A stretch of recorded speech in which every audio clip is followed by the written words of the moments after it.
AD 51, the Christian apostle Paul came to Athens to share the story of Jesus of Nazareth.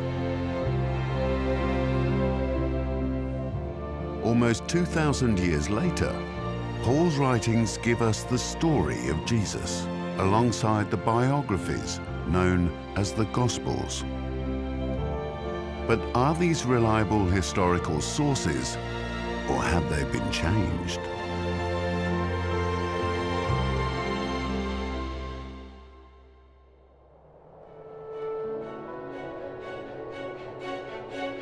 Located on a land bridge in Greece, we encounter the remains of an ancient trading city, Corinth.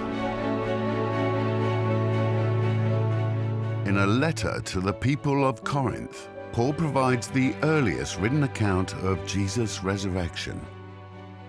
We got two of his letters that he wrote to the church in Corinth, and from one of them, he actually talks about how Jesus rose from the dead and more than 500 people saw him risen from the dead, and that most of those are still alive and you can actually talk to them.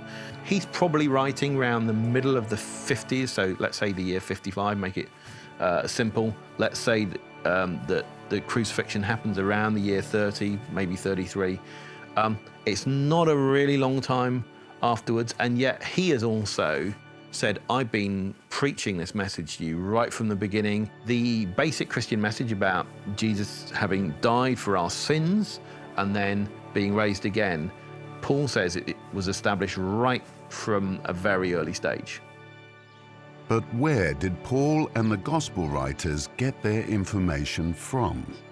Initially, we were dealing with the material orally. It was passed on orally. We're mostly in a literate culture. A lot of people don't write. People don't have books. Stories of Jesus were told in the context of the service over and over and over and over again, and people got what the core story was. And then the reason it takes a while for the Gospels to be written isn't because people are making things up, but you're beginning to lose your living witnesses, the people who could pass it on, the people whose experience you were talking about. You only do that as your people start to die off. So once you start to lose those living voices, then you want to record and remember what it is that they said and taught. Thus you get the Gospels. Secured in the University of Manchester is a priceless relic, the earliest surviving fragment of the Apostle John's Gospel, one of the biographies of Jesus. The fragment is nearly 2,000 years old.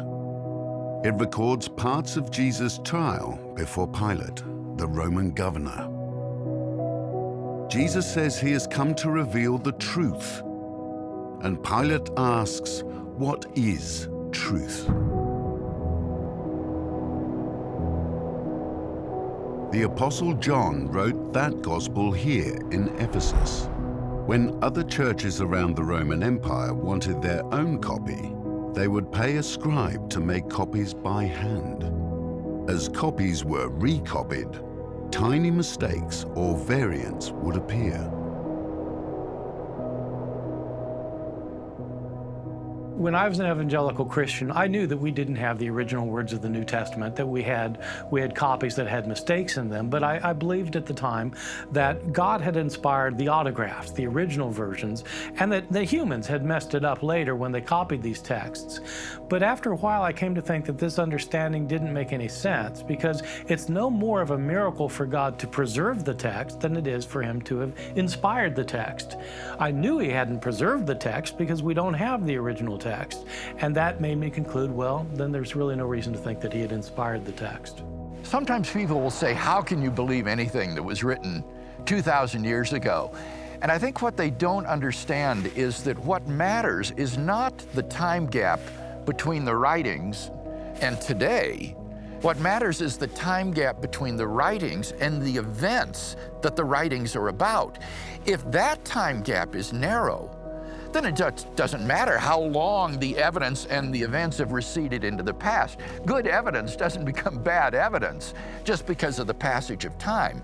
So the real question is, how soon after the events were the gospel traditions passed on and recorded? And if that gap is fairly narrow, that can increase your confidence in the historical reliability of these reports. So, let's compare manuscripts. Plato writes around 400 BC, yet our earliest manuscript is 900 AD, a gap of 1,300 years, and only 7 manuscripts still exist.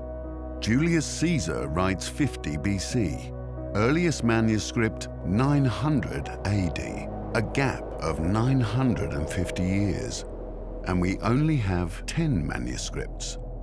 How do the Jesus manuscripts compare?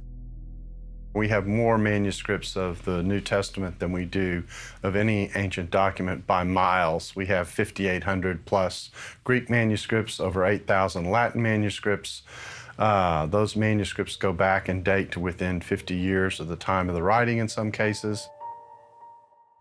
But some critics have asked, were the original documents intentionally altered along the way? The problem with the suggestion that the text has been significantly altered is that we have manuscript evidence for the original text of the Greek New Testament, which is so early and so abundant that the New Testament is the best attested book in ancient history. There's no evidence of a systematic change of the text where a scribe came along and decided, I've got my theology and I'm going to change everything in the New Testament to make it conform to my theology. We have no evidence of anything like that at all. What we have are occasional changes here and there to really important passages by one scribe or another. Nothing systematic, nothing from the top down where a bishop ordered that changes be made. We don't have evidence of that sort of activity. New Testament scholars who work in the text of the Greek documents have been able to reestablish the original wording of the text of the New Testament to within 1% accuracy. Only about 1% of the words of the New Testament are doubtful in any way, and those typically are changes so small as to be insignificant, like the difference between our and your in a particular sentence. So it's amazing, but true, that we can read the documents of the New Testament in Greek, if we care to, and know that we are reading the original words that were actually written by people like Paul and Luke and John. Over the last 2,000 years, people have often questioned the stories of Jesus. The idea that God would become human, would do miracles, would die for our mistakes, and then personally demonstrate the reality of afterlife can seem unbelievable. But there is strong evidence that these writings have been handed down to us accurately to give us solid reasons for hope. What do you think?